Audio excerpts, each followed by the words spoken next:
When you're in the youth centre, you've got to find a positive perspective. You've got to try and find good in what the kids do. For instance, a few weeks ago it was Valentine's Day. I didn't get any cards once again, but the kids made me a metal sculpture outline of a heart, and they left it for me to find on my car. Now, a negative person would focus on the fact that that metal sculpture was made using my car radio aerial, bending it completely out of shape to non-repair. And they also carried on the theme by spraying hearts on the hubcaps and the bonnet. But when people say to me, "Gimmel, who's vandalised your Skoda?" I always say, no, the kids haven't vandalised it, they pimped my ride. There's quite a difference, They've covered my car in the universal symbol of love. And I'll tell you something, I've got my MOT coming up in a few weeks, and I'll say to them, don't you touch that area or the bodywork, alright, that's art, that is. The artist has even signed it himself. Well, he's left a graffiti tag on the driver's door, but who knows, it might be worth something in a few years. You've got to keep positive. Basically, what the kids have created is a beacon sending out a message to the surrounding pedestrians and motorists that Dave Gimmel's a single man looking for love. It's like a 24/7 romance PR machine on wheels. But, you know, I've got to say, one element of it I wasn't happy with, which I thought went too far, which I wasn't immediately aware of. On the back bumper they wrote a message to passing motorists, which read, "4 honks, pull over for a quickie," which resulted in a very uncomfortable situation. I had a bloke behind me sounding his horn. I thought there was a problem with my indicator on my wheels. I pulled over, but there was no health and safety issue concerning the car, but I wish I could say the same for my own safety and personal dignity. I mean, to give you a quick tip, if you ever find yourself in the same situation, de-icer spray does the exact same job as mace, I found out. If you find yourself in the situation with a 7-foot Jamaican lorry driver who just won't take on board the words, "No thank you, you're just not my type."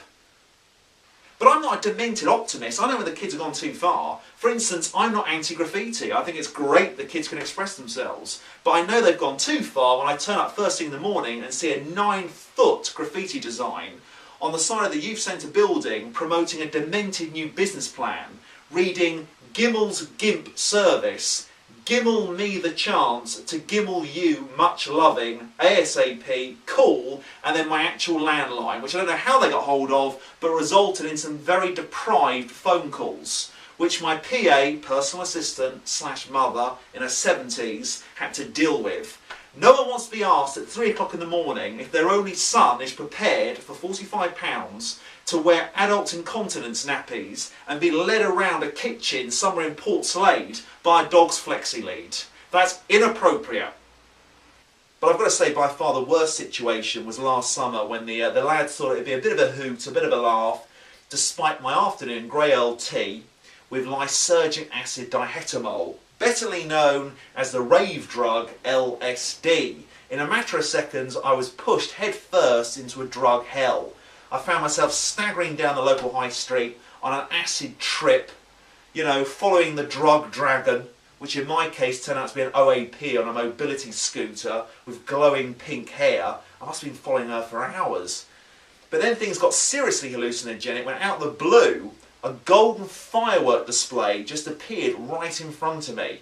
This shower of bright yellow sparks just started igniting into the air. I mean, it turned out to be me urinating against a recycling bin, but I was hypnotised. It was the best show I'd ever seen. I mean, it was up there with the Olympics opening ceremony. At one point, I started clapping. I was shouting to the people across the street, for crying out loud, take a photo. This is like Halley's Comet. It's a once-in-a-lifetime experience. But I mean, you know, I cannot stress drugs are not a game. They come with serious consequences.